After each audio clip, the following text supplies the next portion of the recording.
I think we're safe to... We can start.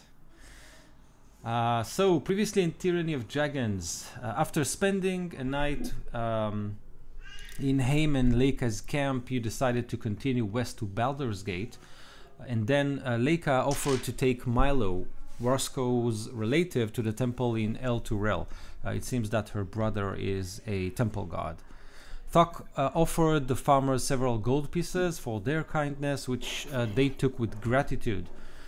And then you continued west.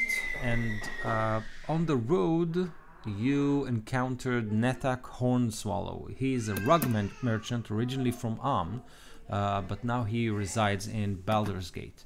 And apparently he got stranded by his own caravan master, a dwarf named Grimalk.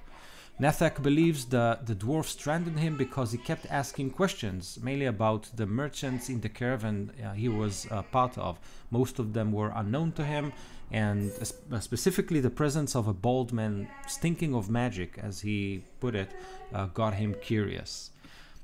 You guys helped Nethak and his only companion, a half-elf named Devlin Hesk, carry the merchants' crates to a nearby ruined port, where a ship would pick them up. It seems like Nethak had this interesting silver coin which he spoke to, and it's probably a way to communicate and ask for help. The port crumbling tower was apparently occupied by a huge Etin, and with Nethak and Devlin you slew the monster, and in return Devlin offered you to join his ship as passengers to Baldur's Gate. I think it was you who asked it, but he obviously agreed. The ship then arrived. It is a Cholton vessel named the Zarkanan, and its captain, a dark-skinned woman named Durana. She welcomed you after a short introduction, while her first mate, a scarred woman named Saida, she kind of scrutinized you as you boarded, but eventually allowed you on board. She did mutter something about the ghost of the Navigator being unappreciative of strangers, to which Captain Durana said, "We shall see." And this is where we left off last time. So you are on board the Zarkanan. The Minotaur, who seems to be in charge of security, kind of shouts commands to the other crew members, and the ship sets sails, floating on the current west to Baldur's Gate. You are all on the deck, with all the crew around you, kind of attending their own chores. Saida and Captain Durana, they sit next to the they stand next to the stern, looking at you and on the river, kind of, you know, looking at you. Then they're talking a little bit, and then they're busy sailing the ship. What do you want to do?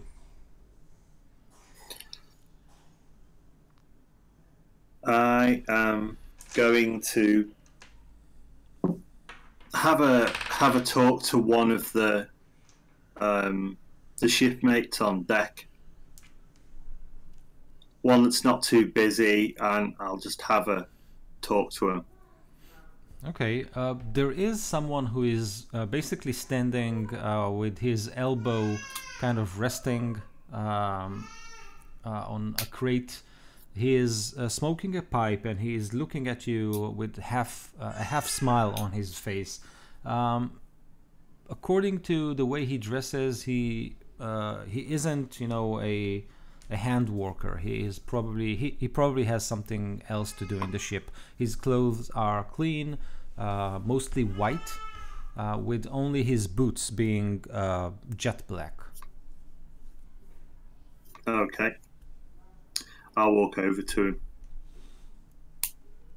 Isn't it beautiful out there? He kind of looks at the river and he says, "Yes, why it is. It is a beautiful day today." So what do you do on this ship? I'm the ship's doctor. Ah.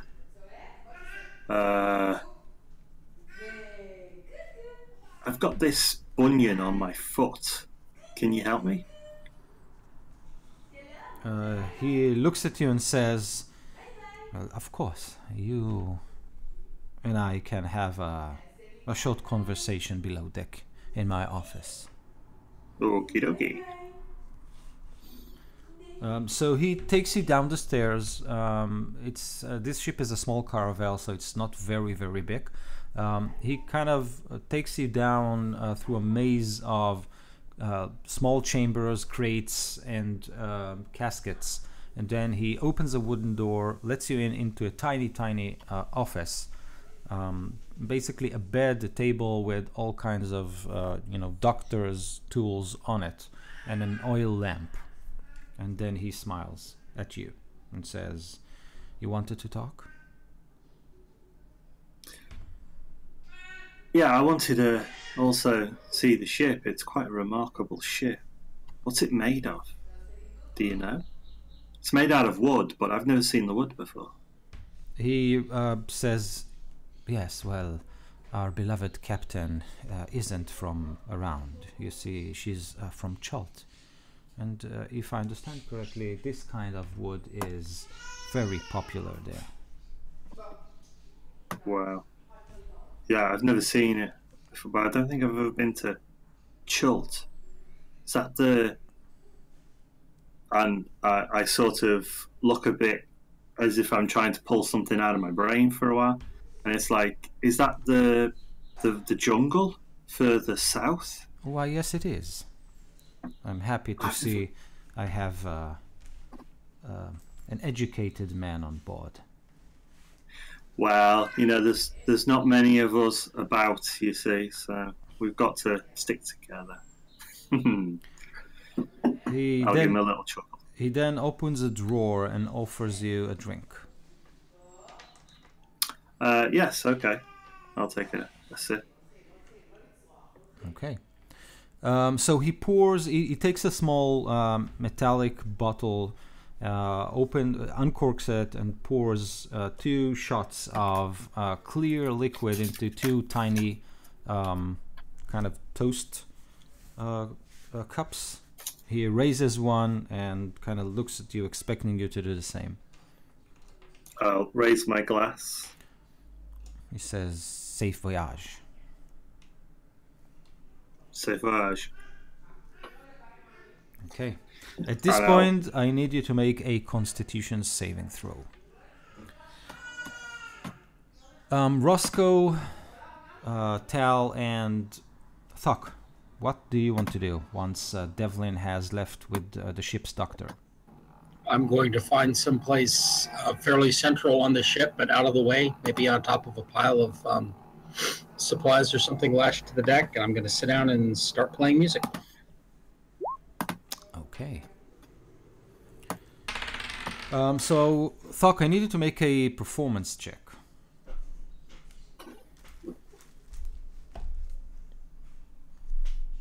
Roscoe, Tal?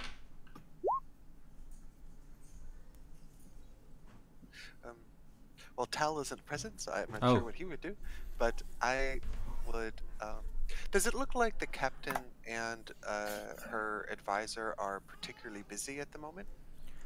They seem to be, consulting charts and talking among themselves.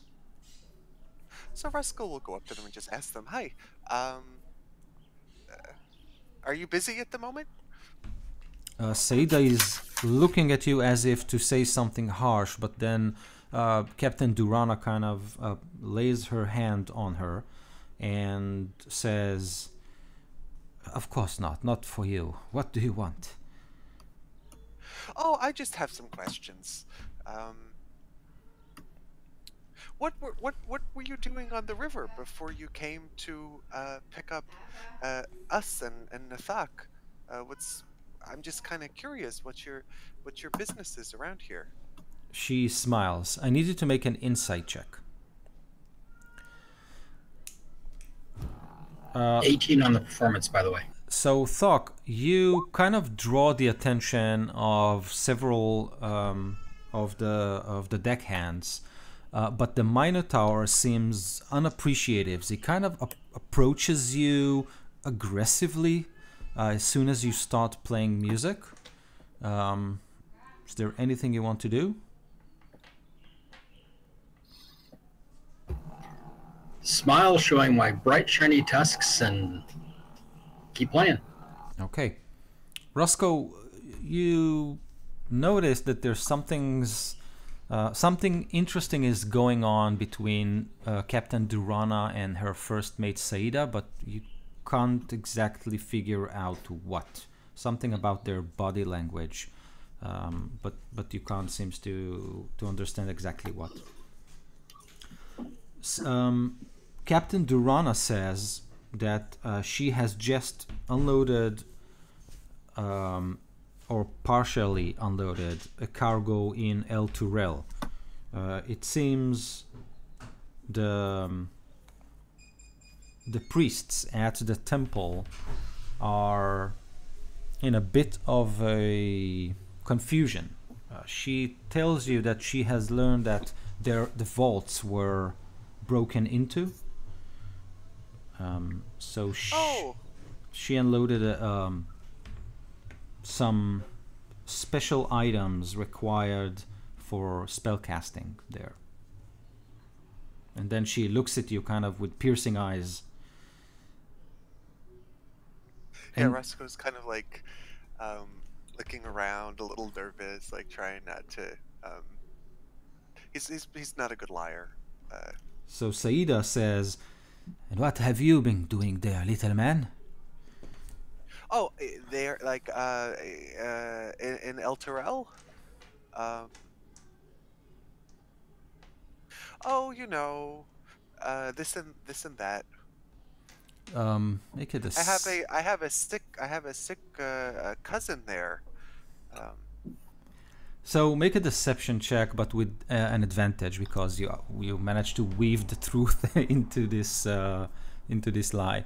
Thokk, the Minotaur kind of steps right up to you, but then as he sees that the other sailors are quite happy with your performance, they kind of nod at your rhythm and smile at you appreciatively. He looks around and then he fixes his strange gaze on you, and then he turns around and leaves. Okay, well, I'm gonna adjust the rhythm of what I'm playing so it fits in with the rhythm of what the work is on the deck. Awesome. So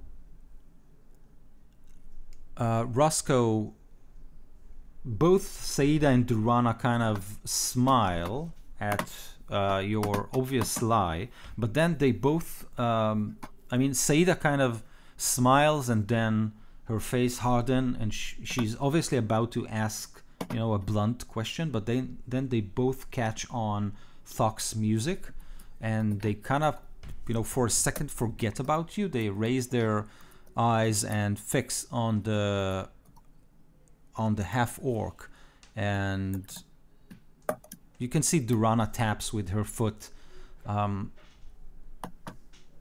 the beat, sort of, and then they go back to their charts.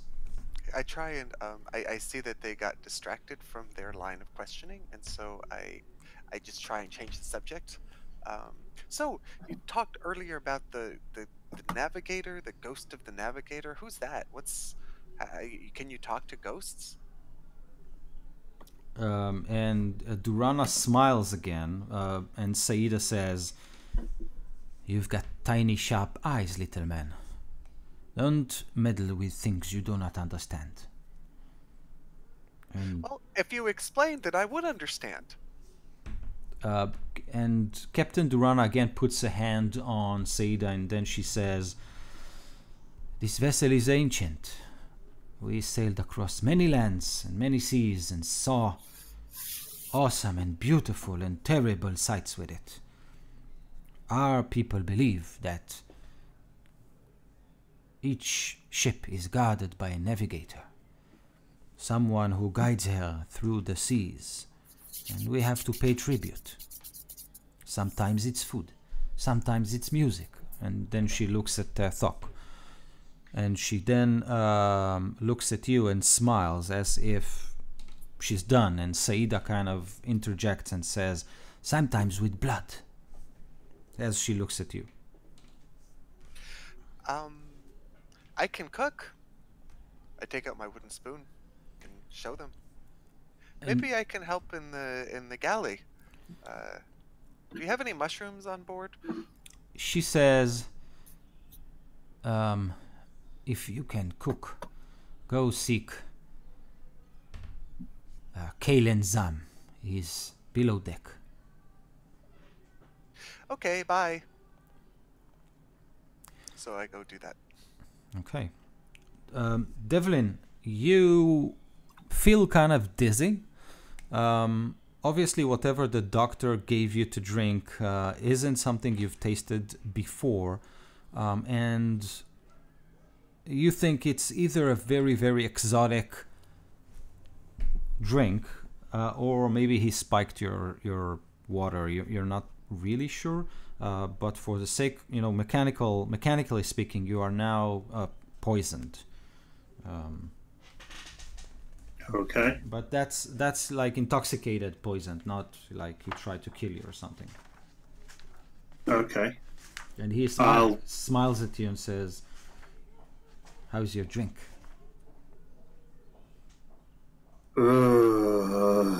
I'll find a place to sit down for a moment. Yeah. What is that? This, my friend, is Malara's luck.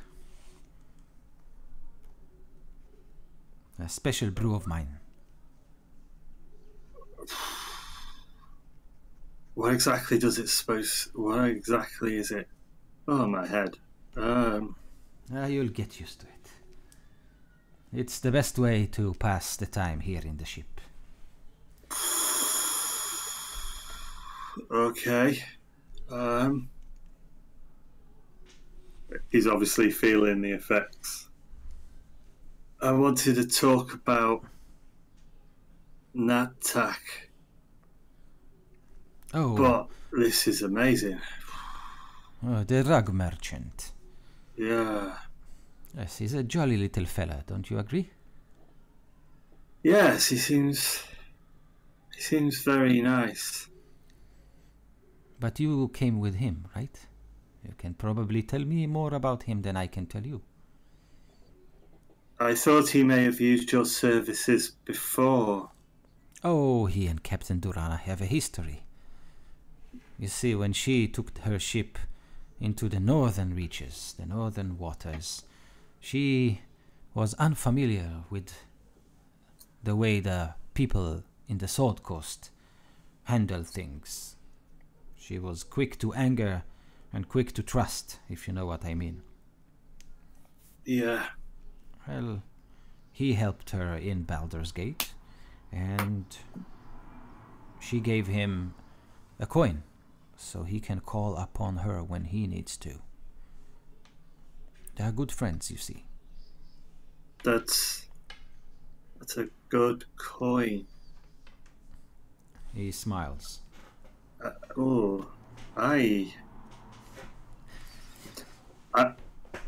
And I look at my hand as if it's not quite there, because he's having this little bit of a sort of strange reaction. It feels like his hands and fingers aren't quite connected to the rest of his body. Okay. With what he's just drank. He's like, oh. He asks you, and what is your profession, if I may ask? How do you help Mr. Nathek in his expeditions?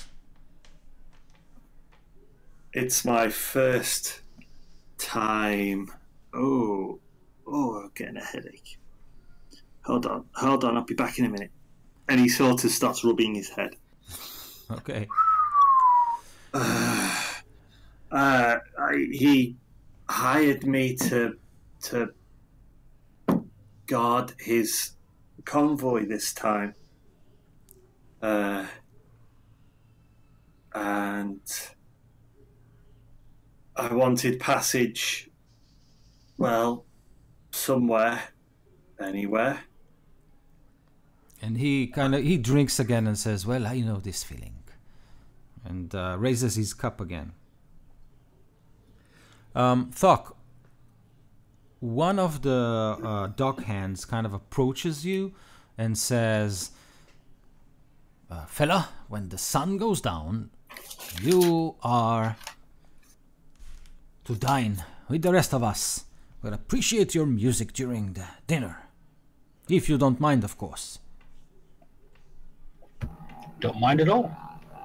And he looks at you and says, "Don't mind our big broad shoulders. He's kind of twitchy around strangers, but he'll get used to you. He got used to all of us." I guess you're talking about the Minotaur gentleman? Oh, yes, yes. We call him Broad Shoulders here. But for just for the playing safe, just watch your back. At least until dinner time, when he sees all of us with you and hears your music again and drink with us and eat with us, everything will be fine, I'm sure. And he kind Sounds like fun. And he kind of pats you on the back.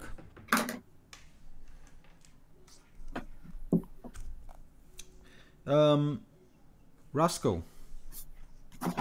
Yes.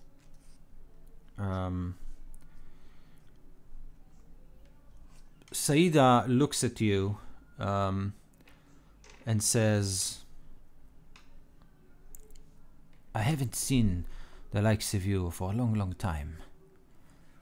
You people are rare in these regions, aren't you?" Well, I guess maybe we're more rare now than we used to be. Many of my people disappeared, and I don't know where they are. You sail around a lot. You've been to a lot of places. But I guess you haven't seen anyone who looks like me, since I'm the only one that you have seen. And she says, "I have seen once, but I didn't have the opportunity to speak with the likes of you. Where do you hail from?" Oh, I grew up in the forest near Candlekeep, the Cloakwood. Where do you hail from? She opens her mouth to say something, but then Durana interjects and says, "Enough chatting. There's a storm coming." And she kind of points west, and indeed you can see black clouds kind of closing in on the river, above the river. And she says, "Get the ship ready."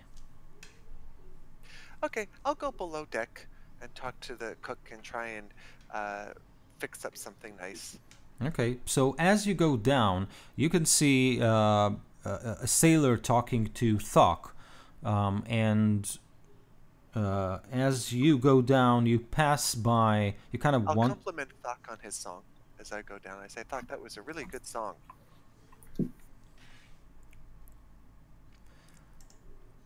Cool. And you kind of you descend the stairs below deck, and you kind of wander through this maze of crates and casks and small brooms, and you definitely can hear Devlin's voice as he's groaning and moaning and talking to someone.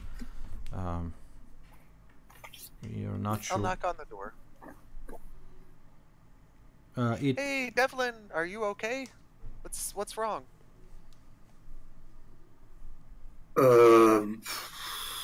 You gotta try this stuff. Wow. It really blows your mind.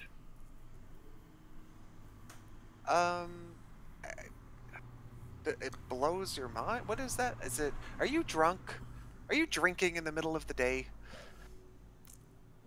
The man wearing white shirt and jet black boots is looking at you, Roscoe, and says, "Well, excuse me, Mr. Truffle Nose. Truffle Nose. Of course, I'm sorry I haven't introduced myself. My name is Dr. Severus. I'm the ship's doctor. And Mr. Hesk here has just tasted one of my creations. Would you like to try it?" One of your creations? What's it supposed to do? It's supposed to make the journey a lot more pleasant than it is usually. And then he smiles. Well, I don't know. I was just about to go to the galley and start helping with the cooking, and I won't be any good at chopping onions or peeling potatoes if I'm drunk. You can see Devlin, his pupils are probably quite large, quite open. He's sort of sitting there, slightly swaying from one side to the not a lot, but you can see sort of as if he's on a ship, which he is. You gotta try this stuff. It's powerful. No thank you, but maybe, Devlin, you should come with me to the kitchen. I could maybe brew you up a cup of tea or some soup. Okay. Devlin will sort of get up, but I will see you later. I'll be back for some more of that. Ho, ho, ho. With pleasure, sir. And then you leave the doctor behind. Yeah. Okay.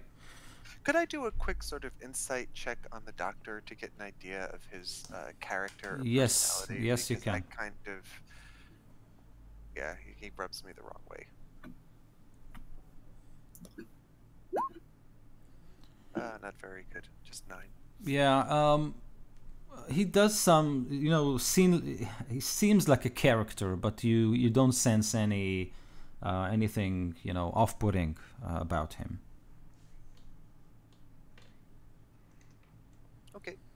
Great. So you find yourself eventually following your nose at the cook's kind of kingdom, and as appropriate for a below-deck kitchen, everything is on wheels and everything is hung using hooks. So the whole kitchen kind of is able to stir and sway, but remain pretty much intact.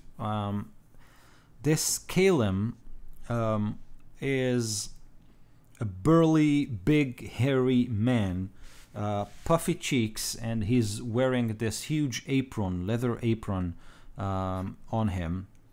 And he's kind of humming as he chops onion, with huge goggles on his eyes, like huge walls of glass, kind of strapped on around his head and rest just on his nose, and he's kind of humming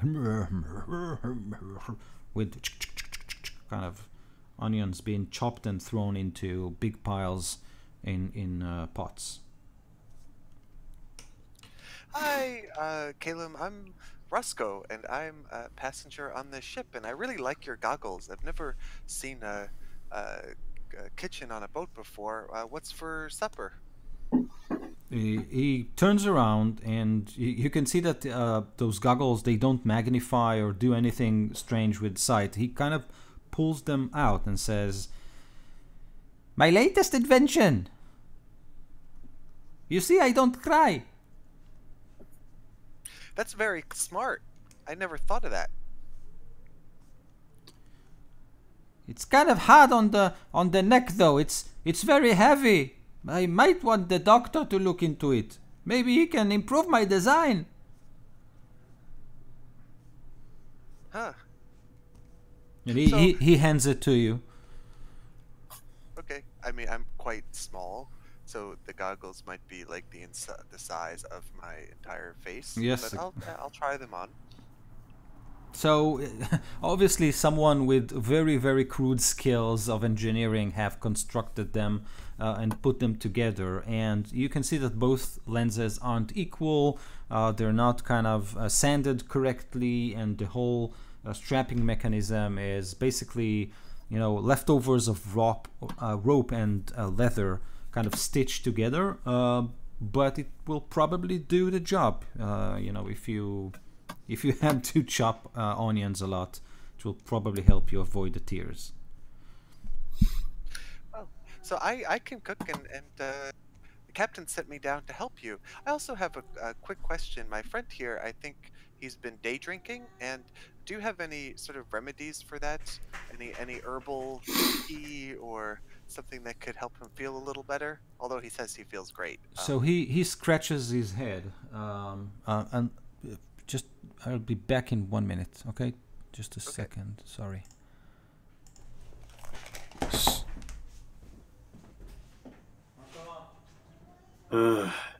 Well, I wonder what he's going to bring me. I was just talking to the doc, and he told me about Natak and Doranus being friends from when she came up from Chunt. Sorry, I'm back.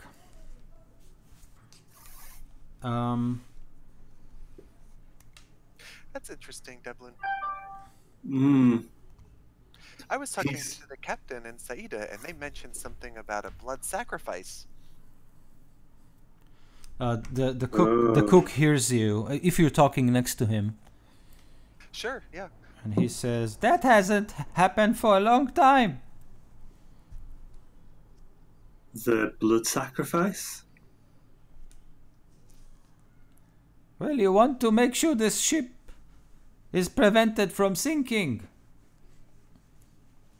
Who do they usually sacrifice? What type? It depends how tough is the storm is and how big are the waves. But if you don't do it, then the ghost of the Navigator, it gets angry and start eating the crew members. We don't want that to happen. Okay. When was the last time this happened? He kind of scratches his head again and he says, I don't honestly remember. Maybe I drank too much of the doctor's special. I know what you mean. That stuff is powerful. Devlin's he's literally leaning on the table with both hands because he's feeling a little dizzy. And the cook looks at both of you and he says, any special races among your people? Someone I should be preparing special dinner for? I'd like mushrooms. He nods. I'd like something to help me with this, with whatever I've drank. Oh, I've got right the thing for you. And he kind of puts out a small sack, not a sack, like a small bag made of cloth, and he opens it up, sticks in a spoon, and digs out a spoonful of deep brown powder, and he says, "This is something I brought from small Kalimshan. What is it? It has a strange name, but you will love it. It is called coffee." Coffee. They brew it, they put it in boiling water and let it foam, and then they add sugar, and it's great, especially good for negating the effects of the doctor's medicine. And he puts a kettle on above a small fire, burning inside this metallic thing he calls an oven. It looks like mud. Well, if you don't put the sugar in, it tastes like mud. Ah, okay. Some very strange concoctions in this area. But I'm willing to have a go, and he'll literally sort of... He's almost waiting, arms out. Almost like he's waiting for the bowl to be put in his hand. Okay. Awesome. Thokk, anything you want to do in the meantime?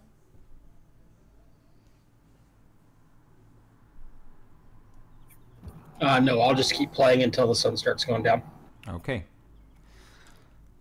So Roscoe and Devlin, unless there's something special you want to do, you kind of spend what's remaining of the day, which isn't a lot, with the cook preparing food, and you, Devlin, you kind of sip your coffee and getting your head cleared out. With Roscoe, you and the cook quickly find a common language, and he introduces you to a variety of Chalton and Kalimshan spices. Chalton spices come from Durana's homeland, and Kalimshan spices come from Baldur's Gate. He says there is a small community of Kalishite refugees that have erected a small kind of tent city, which grew into a fortified community within Baldur's Gate. Well, it is part of Baldur's Gate, but outside. And he says that they deal the best spices around. So you come to know a lot of these by name and smell and taste. Yeah, Roscoe is delighted by this. He almost forgets about the blood sacrifice.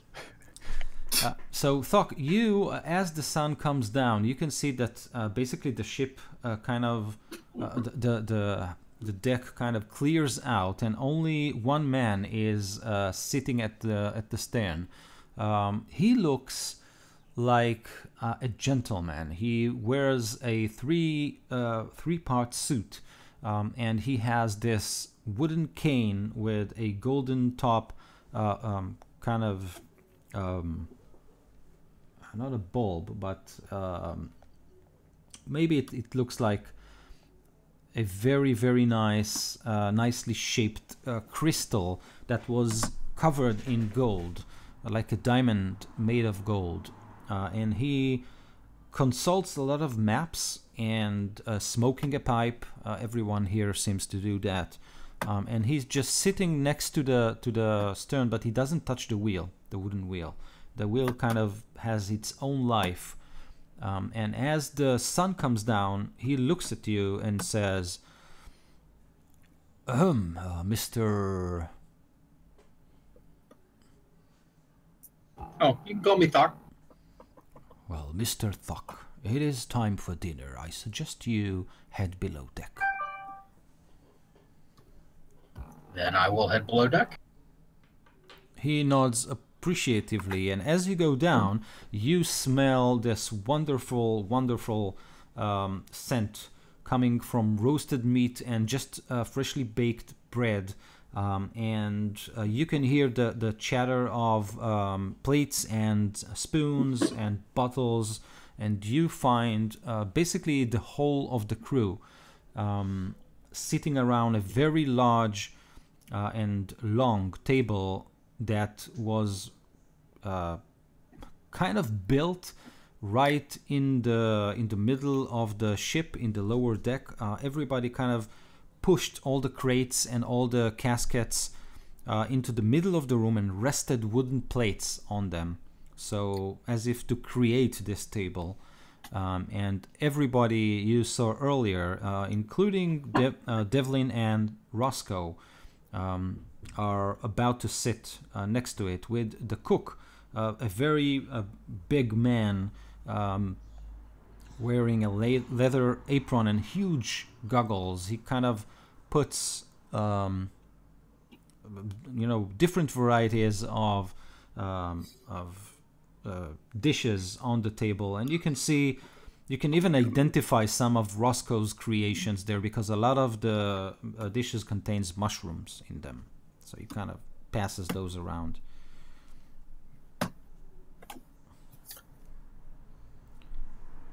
And Captain Durana looks at you and says, will you do us the honor of dining with us? I bow and say thank you. And is that addressed to just Thokk or to no, everyone. Oh, that would be. Yes, that would be great. Yes, thank you. So Devlin, you sit right across the ship's doctor. Roscoe, you sit across a man with kind of tiny eyes and very, very dirty hands. Kind of his fingernails are blackened, and his hands are big and dirty. And you, Thokk, you sit just across Saida, basically to the right of Captain Durana. And the rest of the crew are kind of find their own seats. At this point, the Minotaur... Paul's here. Oh, hi, Paul. He's muted, though. Paul, your mic's muted. Oh. It is not the best week to be in Canada right now. So, Paul, under the deck, below deck of Captain Durana's ship, you and your friends and the entire crew are sitting down for dinner as the sun went down. The only one left above deck is a very elegantly dressed man who seems to be engaged in reading charts and maps. But the rest of you are sitting below deck and about to start dinner. At this point, Broad Shoulders kind of sniffs to the in the direction of Thokk, and at this point, Captain Durana looks at you, Thokk, and says, "Mr. Thokk, how about some music to get our appetites?" Why not? And I'll start playing again. You see that the captain was very kind of alert to the fact that most of her crew liked your music, so she responded accordingly. And at this point, make a another performance check. 20. Phenomenal. So Not a natural 20, just a 20. yeah. So do you want to describe what is it exactly that you're playing? What the instrument or any specific mood you want to apply? Playing the Yartling, which is kind of a guitar-like thing. Upbeat, kind of sea chanty tempo. A lot of off-color lyrics. This is great. So the crew is very, very appreciative to your music, and you find as a performer that your crowd kind of divides in two. Those who basically connect more to the basic rhythms and basic elements of music, and those who kind of appreciate the underlying melody that you applied. So you manage to make both types of crowds happy. And Saida, at some points, as you perform, you kind of catch her looking at her captain strangely. I need you to make an insight check. So as you kind of move your gaze around. Nat 20. So with a nat 20, you immediately realize that Saida is in love with her captain, deeply in love, and she is probably hiding it from the rest of the crew. You're not sure she's hiding it from the captain. But with that score, you also realize that the captain is kind of aware, but does nothing about it. Oh, awesome. I thought it was going to be much, much worse. Secretly planning our blood sacrifices. Could Roscoe address quickly the man sitting across from him? Yes, of course. So, your fingernails are dirty. You should wash your hands before you eat. What do you do that makes your hands so dirty? He kind of blush, and you notice everyone else in the table kind of hush, and this silence kind of outputs Thokk as he plays. And then one of you, someone, a dockhand, to your one of the sailors, kind of leans and whispers in your ear, "He's not dirty. These are his fingernails. He's the gunner." Does Roscoe know what that is at all? What's a gunner? So when you say "what's a gunner," the man before you kind of relax and then smiles and says, "I shoot stuff from the sky." And you notice an undertone of dwarven speak in his in the way he speaks, and then the man that just spoke to you tells you he handles the cannon. Oh, that's an important job. Do you get attacked a lot? And he says, "Not when the Navigator is with us. But I did have to shoot a dragon a week ago." A blue dragon? And he kind of thinks, and he says, "No, I think it was a red one." Oh, okay, that's good. But I'm friends with a blue dragon. I guess I shouldn't tell you that, but it's true. He just, blinks as you say that, obviously unsure of how to respond to that. And at this point, Captain Durana is about to say something when you all feel the ship kind of shudder.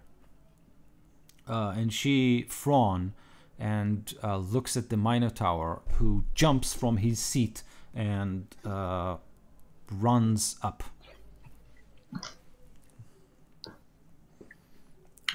Anything you want to do when this happens? I'm going to be asking the doctor about Baldur's Gate, just sort of in random conversation as we were eating. I was asking him about Baldur's Gate until this big lurch happens. Okay. When it does, I will ask I'll ask him what's wrong. What was that?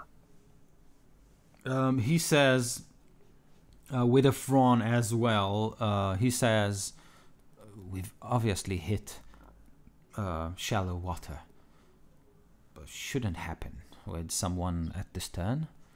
And he looks at his captain, and then you can hear bells ringing. Well, not bells, but a single one, a big one. And then the table kind of turns into a chaos of sailors jumping and running above deck.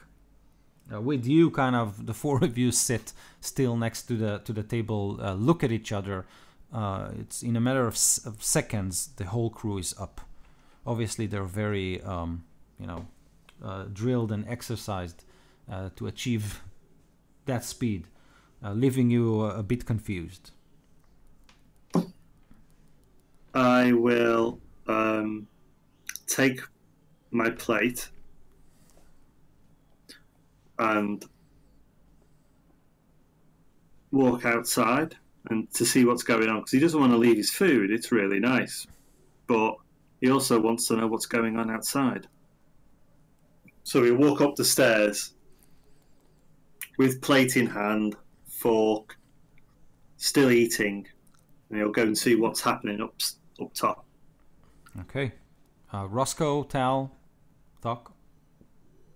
I'll say maybe it sounds like there's an emergency. Maybe we should go and help. And I'll go with Devlin. I agree. I'll follow up on deck. Sounds like an action. Lead the way. So you all rise above deck, and as you ascend the staircase, you notice that the crew is very quiet. And when you do go above deck and kind of look up to the sky, the sun has gone below. It's dark. The water are quiet, but you do find the ship kind of leans toward one of the banks of the Shontir River, which is a huge river. So you've obviously deviated from your designated course.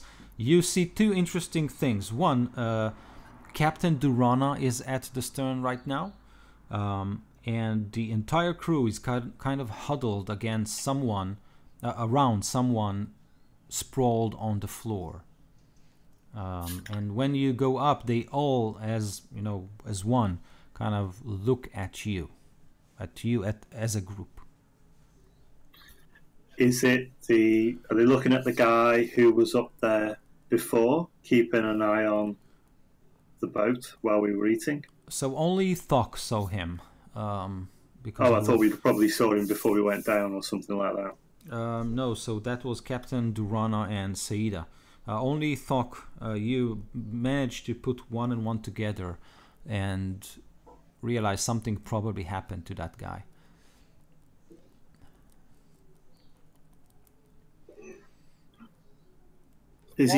While we're going up, Can I see what happened, or? So everyone roll your perception checks, and let's see. I was going to say, while we're going up, I'm also, because I'm kind of concerned, I just want to let the group know. I was talking to the captain earlier and Saida, and they mentioned something about that the ghost of the Navigator needs a blood sacrifice sometimes. That seemed kind of important. So I just, just to let you know. Okay, well, it's definitely a boat. Ooh, 20 perception for Roscoe. Awesome.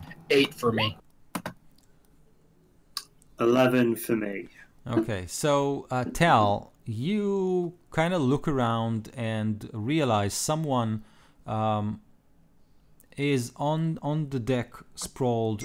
He's holding a cane in his hand, and a bunch of scrolls are kind of spreaded around him, and you can see that his hand is covered in blood. He was probably holding his hand to a wound in his chest, and you can see that the other crew members are around him. There's a spear, not a spear, a small javelin, lying next to it. Roscoe, you see that as well.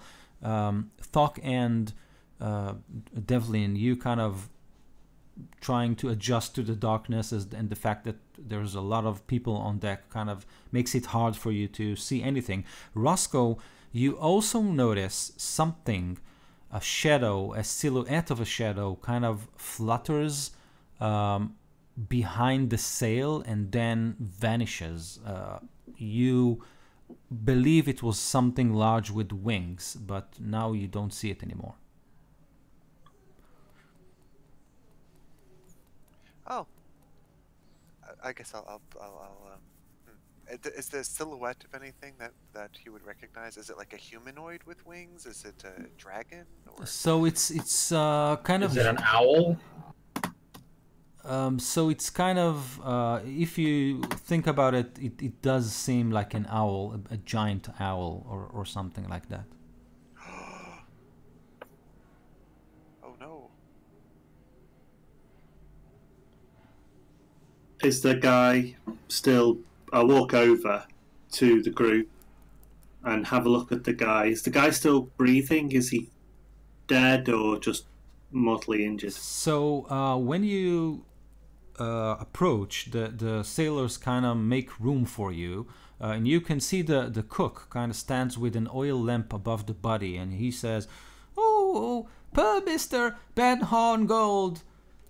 He seems to have found something that didn't want to be found." And you can see that this elegantly dressed man also was holding a lantern, and his chest is kind of open.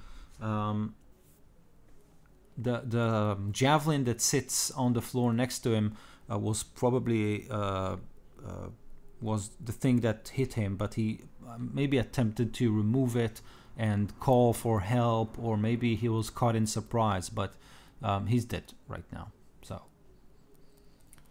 Roscoe will raise his hand and say, "I saw somebody flying away on a giant bird that way," and I point. They all look at you, and Broad Shoulders kind of growl, and then two of the sailors, including the gunner, kind of rush with lanterns, which they attach to long poles, so they can basically use them as kind of high flashlights. Tal, you can inspect the javelin. When you do, you find that it's very similar to the ones used by the previous assassin, by Milo, the assassin sent after Roscoe. Does Roscoe know this? This is out of character, by the way. I'm asking out of character. No. Is okay. So if not, then I'll show Roscoe about the spear. Uh-oh. That's not good. Do I hear what they're talking about, as in this assassin or something, or are you talking about it literally just quietly amongst yourselves? I just basically just show Roscoe the spear, and I think I give him a look of like, I think this belongs to. I'm gonna communicate telepathically to you, Tal, when you do, because I just they if we tell them, they might throw us off the boat. Yeah, that's And why I'm just giving you a I look. don't want to be the blood sacrifice, so. But I don't know why they're hunting me. This is crazy. My own cousin tried to kill me. Can I reply from that, like from your stuff? We can have a conversation, right? Let me find it. So in the meantime, the ship's doctor kind of kneels down by the body, and then he looks at the captain, who says, "I want double shifts throughout the night." And to which you can hear a choir of groans from the sailors, and one of them says to a man next to him, "But this bloody storm will get us drenched." And then his friend says, "Shh, shh, shh." And they both kind of get ready. And at this point, you can all hear thunder kind of cracks the silence above you. Obviously, the clouds are getting near. I will check the body. You said there was a few scrolls littered around. I'm going to check what he was maybe holding or looking at the time. No problem. So you kind of pick up the scrolls, and you find that they contain kind of a navigation line to enter a gate known as Worm's Crossing. What you see is kind of a drawing of the river you are sailing right now, and it seems like two stone bridges kind of meet in the middle of it somewhere to the west, and there's a specific path the ship needs to pass in order to pass the bridge from below. There's a side of it that contains shallow water, and the other side deeper water. So obviously whoever was reviewing these charts wanted to make sure the ship goes the right way. You're smart enough to understand that this ship probably made the journey like 100 times. So this is probably a standard procedure and not some not something that these guys are doing for the first time. I will. What was it called? Worms Crossing. I will go to the captain and say, he seems to have been reading something. Do you know a place called Worms Crossing? She looks down at the charts you're holding, and she picks them up and takes them from you, and she says, "Yes, Mr. Ben was our navigator. He should have plotted a course that would take us right below the bridge. We've crossed it a dozen times, but I like to be methodic and clear about the way we are walking here. He had a job to do, and he was in the middle of doing it when this happens." I would like to sense intentions, but I want to know whether she's telling me the truth in terms of it's something they've used a lot, and I'm going to also use guidance as well. Okay, so make an insight check.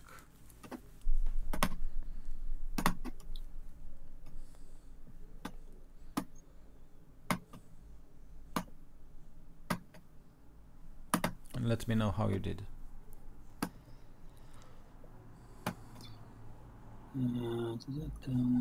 At this point, Saida approaches the rest of you and says, "I suggest you spend the night below deck behind locked doors." And as she says that, you can hear some of the sailors kind of speak about ghosts riding on wings of darkness. When the gunner and two more sailors kind of return from their return with the poles on top of it, the lanterns were kind of searching behind the sail. They found nothing.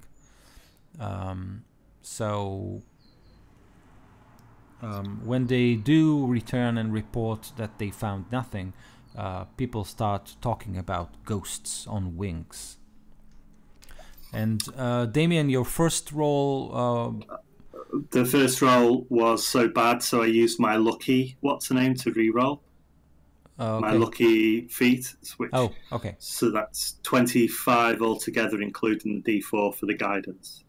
Okay, so a lucky feat, what does it allow you to do? I kind of don't remember. 3 times a day he can toss out whatever he rolls and re-roll it. Okay, cool. So as you look at Captain Durana, you kind of feel that maybe she gave specific orders to her navigator, and he was kind of trying to find a way to plot a course that will lead very, very close to the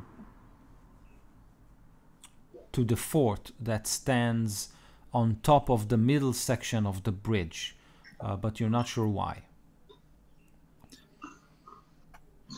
So of this area, why do we have to cross this Worms Crossing? So let me show you on Roll20 how it looks like. Maybe it will make more sense this way. because I want to know whether this is actually a way to Baldur's Gate, or is this a side way? Were we going there because we needed to go through there for Baldur's Gate, or is there something else going on, basically? Oh, wait, here it is. Kind of lost it. Oops, lost it again. Okay. Let me just do this. Now you should all see it. Ooh. Right? Okay. Great. So, if you've seen the map, you can see to the left of it there is a two stone bridges that meet on this cliff, and on top of the cliff there is a fort, and you can see a tiny ship kind of sailing on the right side of the fort of the cliff if it comes from the east. So this is the right way to kind of cross Worm's Crossing, but you have a feeling that Mr.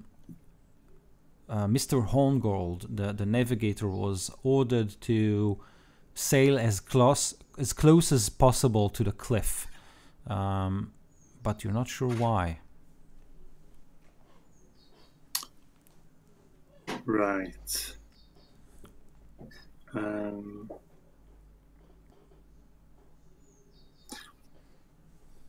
I'll basically ask again. Is there a reason we are going so close to the cliffs? I don't understand why. At this point, Captain Durana smiles and says, "Well, obviously, nothing passes unseen beneath your gaze. We are picking up a passenger who needs to be picked up without being noticed. It's another favor from Mr. Netek." Who is this new passenger? Maybe you should consult with Mr. Hornswallow on that matter. I would rather be discreet about it. I'll go over to Hornswallow and ask basically the same question. So, who's this traveller we're picking up? New traveller, I should say. He kind of grabs you through the shoulder, puts a hand around your shoulder, and kind of steers you away from the rest of the sailors. And he kind of takes you to Thokk, Roscoe, and Tal, and looks at all of you and says, "You know, last time that we talked, you said something about why was I left alive, and obviously the people who stranded me could have simply killed me. I gave this a lot of thought, and I realized something." And then he says, "This Grimlock, this caravan master that I was joining, he probably did order me killed. But he has a weak link in his small organization, if I may call it this way. And I want to sneak into Baldur's Gate and not make myself very visibly present, if you know what I mean." Do I feel he's telling the truth? You can roll another insight check.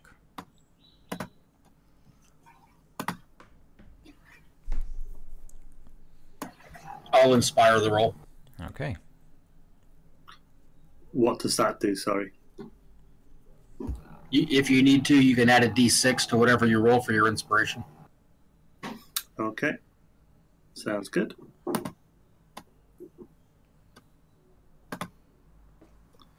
I think I will add the d6, and let's see what we get. Where do we go?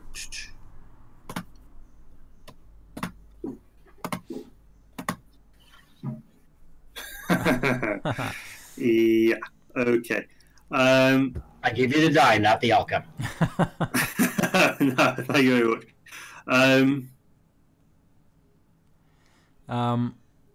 In addition, he says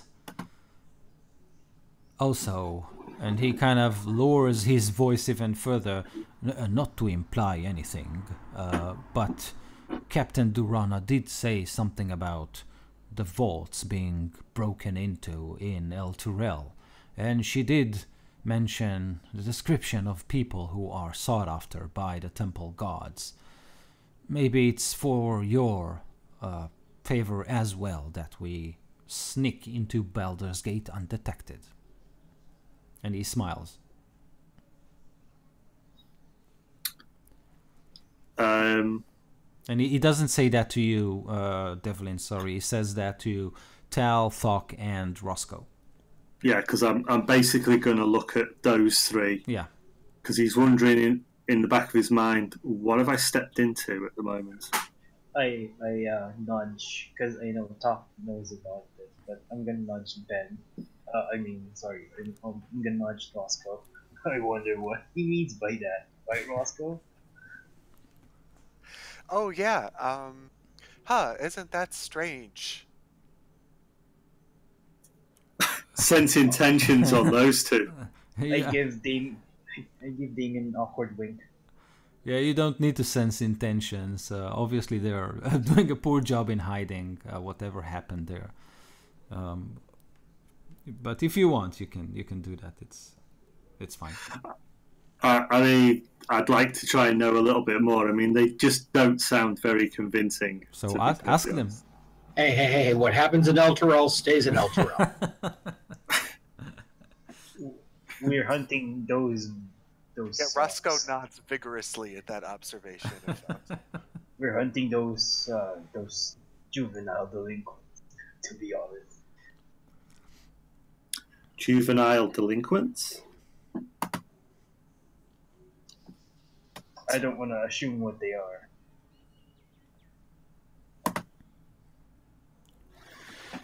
Okay, let's add the D4 for the guidance as well, because I use guidance when I'm asking this question.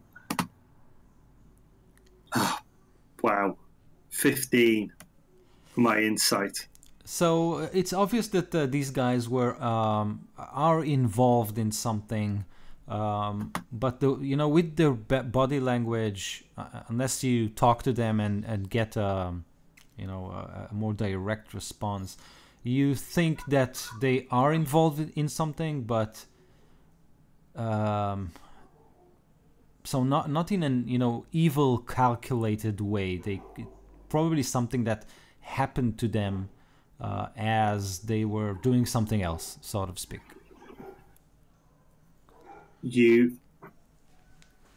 I get a strange feeling you lot have had some adventures over the past. Care to share them? Is this something we should know for our future? Say, long story. Well, I'll be happy to share it with you over a pint once we're in the gate. Okay. All right. Fine. Okay, and while you all are, huddled as a separate group from the sailors, you sense that something is wrong with the other people around you. You can see that there are kind of two groups of sailors as they kind of wrap up the body and clear out the deck. You sense that the Minotaur, Broad Shoulders, is kind of growling things into people's ears, especially those two who came back from their search, speaking about winged ghosts. And so that group is kind of eyeing you,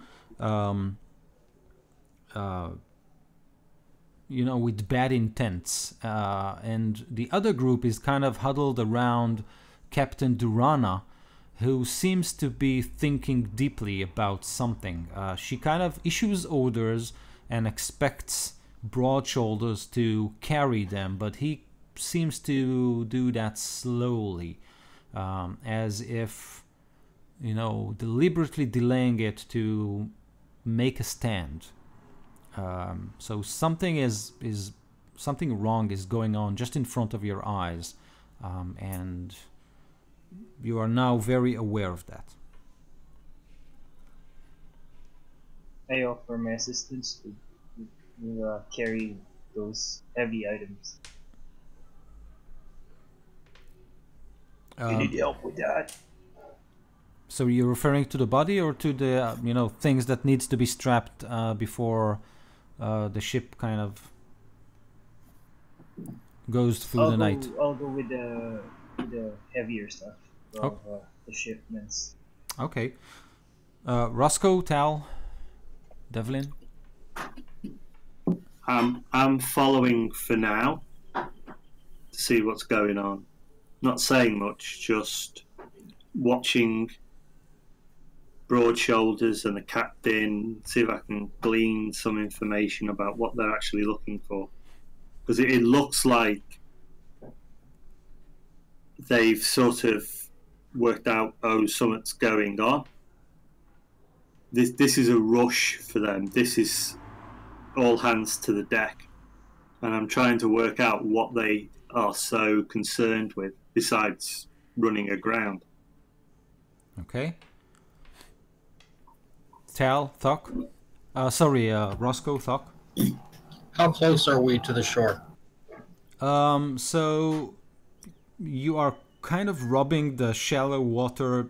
Think something like 400 feet to the shore. But Captain Durana is kind of correcting the course right now. So you're, as you stand, you get farther and farther from the left bank of the river. Can we see anyone on the shore? No, right now what you see is basically a blackened hillside terrain, some trees, but you know, it's so dark and you don't see any light source, so probably no settlements around. How far are we from Baldur's Gate now? Like how many? It's a 4-day travel on ship, 8 days on foot. So, and you've passed. Still quite distant. Yeah, Okay. you have something like 3 days.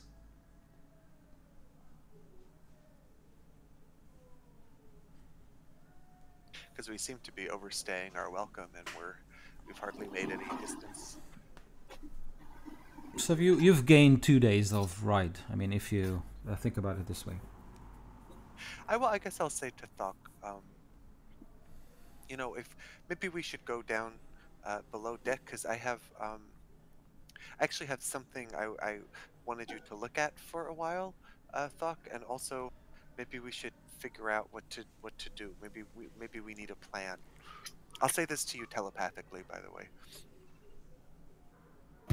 I'll just nod and start heading below deck.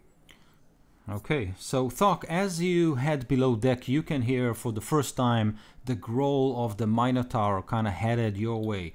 Where you think you're going? And then that same growl kind of directed to the captain as the Minotaur says, "We need a blood sacrifice to appease the ghost, so it won't eat more of our men, Captain, you know that." And he nods at you as you are the one to be sacrificed. There's a hush kind of, you know, all over the deck, only with all of you. You can only hear your breathing, basically. The captain is silent. What do you do?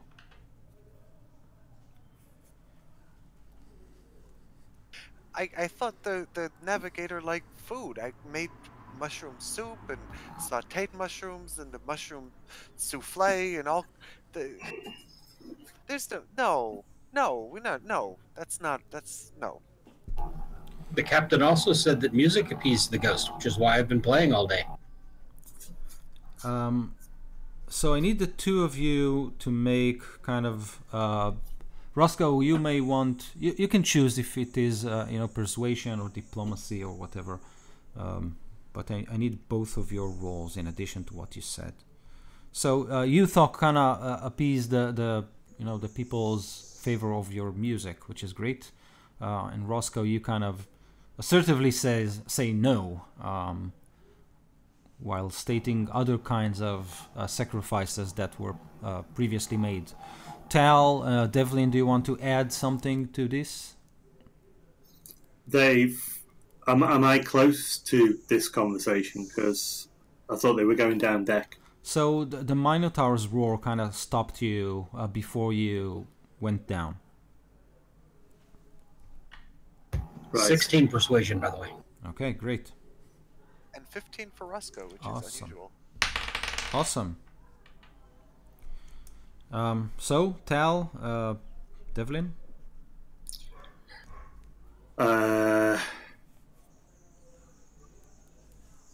He doesn't really know what to say at the moment. He's a little shocked by what's going on. So he's going to keep listening for now and see what happens. Okay. Tal? From how close am I from Roscoe into the Minotaur? So you kind of stand, if you were walking on deck, so you're kind of between the two, and you can see that several sailors kind of file behind the Minotaur, and several others are filing behind Captain Durana. So the cook and the doctor, they are standing behind Captain Durana. The gunner and several others are standing behind the Minotaur with you as a group in the middle. So, but you, Tal, you can choose, wherever you want to be, basically, because you are walking on deck. Okay, so while this Minotaur is like shouting or talking to Roscoe, I go in the middle like, pick someone your own side. How big is this Minotaur? Is it like bigger than me? So he's big, but you're big also. So I needed to make an intimidation check. Okay, rolling.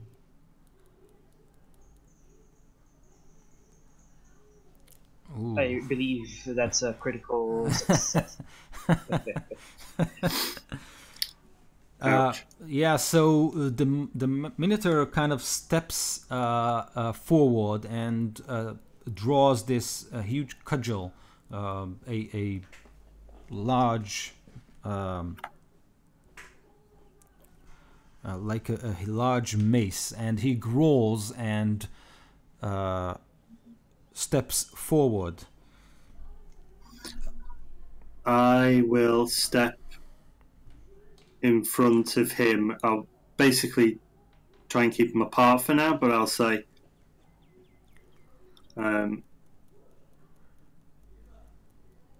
let's not start to fight over this.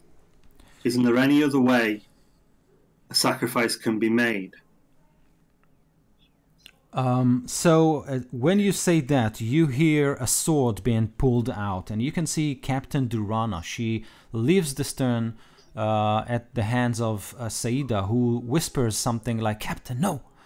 And the captain, you can see her gaze is fixed on Thokk. She comes down the stairs of the stern, and she draws her sword, which makes everyone present kind of look at her, and she points it at Thokk.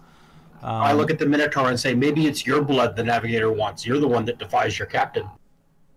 And he growls and laughs and says, "I don't think so. Half-blood." And well, I'll believe you don't think. To which he,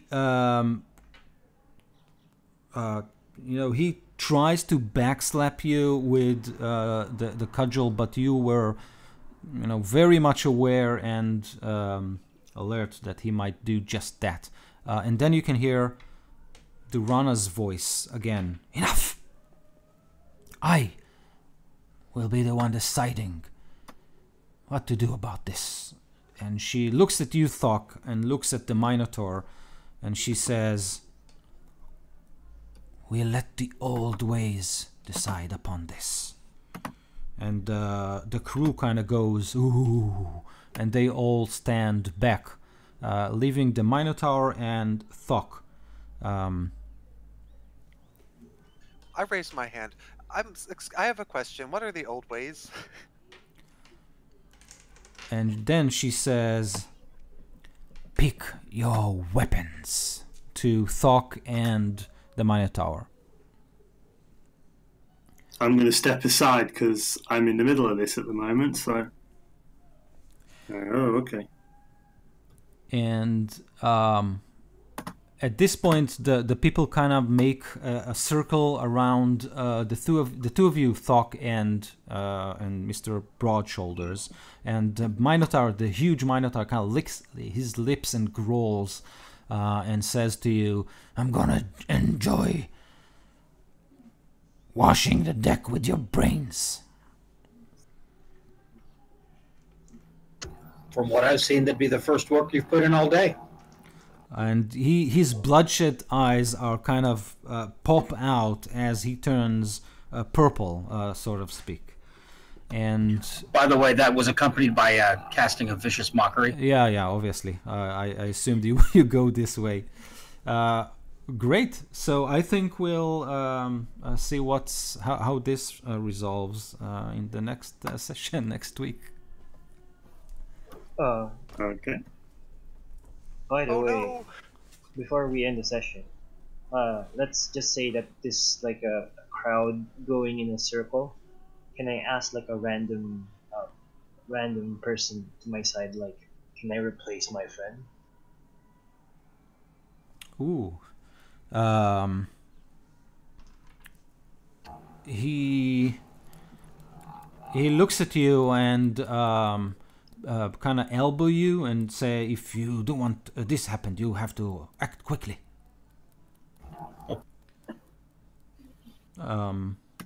But Thokk should be the one, accepting this, and there might be, consequences. Mm-hmm. I just do this, like I shout at Thokk while I'm at the behind him and go, "Not too late to switch out." Yeah, it is. Okay. I mean, Yeah. you wanna hold your honor? I won't switch it. You want your honor? So for the vicious mockery, do we? The Minotaur needs to make a wisdom save. Yes. So, but let's. Or do you want to just pick all of that up from next week? Exactly. We'll pick that up next week. But you remember that. I will write it down, and so we'll start exactly at this point. Okay. Just discuss this swapping thing out of the campaign thing if you want, and if possible. Okay. Yeah, Roscoe is very perturbed by this. I mean, he's not going to let Thokk die one way or the other, so we should have just stayed on the road. I spent all that time in the kitchen cooking for these people, and they don't appreciate it. They didn't even finish their meal. They killed my friend. Well, I finished my meal. Remember, I took it upstairs. Yeah, he's probably put the plate somewhere. Yeah, he's still eating it while all this is happening. Yeah, exactly. It was a very full plate. He had a bit of everything going. Yeah. Did Tal eat? Okay, guys. Thank you for today, and we'll pick this up next week. See what happens. Should be interesting. Okay, Thank no you. problem. Okay. Thank you. Thank you. Have a great Thanks week. all. Bye bye. All right. It's not gonna be snowy and cold next week, so I won't be late. Are you Hopefully. sure about that? In terms of it being snowy and cold, it sounds like it's bad weather. This week, we have reached minus 50 Celsius. And Wow. how thick of the snow was it? Yeah, I actually saw a comedian last week talking about Canadian immigration policy.